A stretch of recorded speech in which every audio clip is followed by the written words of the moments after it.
नमस्ते। आजको यो भिडियोमा चाहिँ हामी कसरी तपाईले बेटर स्कुल एप युज गरेर आफ्नो स्टुडेन्ट्सहरूलाई कन्टिन्युअसली इभ्यालुएट गर्न सक्नुहुन्छ भनेर हेर्नेछौँ।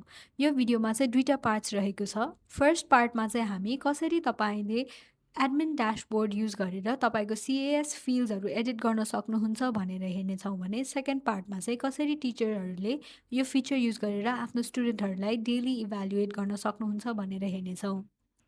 सो हामीले सिएएस फिल्ड्सहरू एडिट गर्नलाई चाहिँ एक्जाम्स एन्ड स्केड्युल्सभित्र रहेको सिएएस फिल्ड्समा क्लिक गरेर अथवा नेभिगेसन बारमा गई सिएएस फिल्ड सर्च गरेर एडिट गर्न सक्छौँ।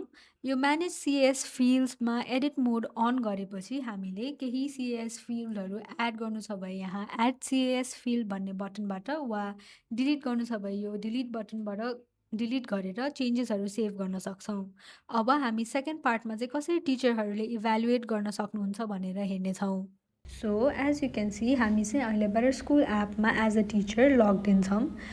स्टुडेन्टहरूलाई कन्टिन्युअसली इभ्यालुएट गर्नको लागि चाहिँ यहाँ ड्यासबोर्डमा रहेको क्लासेसहरूमध्ये कुन चाहिँ क्लासको स्टुडेन्टलाई चाहिँ इभ्यालुएट गर्ने हो त त्यो क्लासमा सेलेक्ट गर्नुहोस्।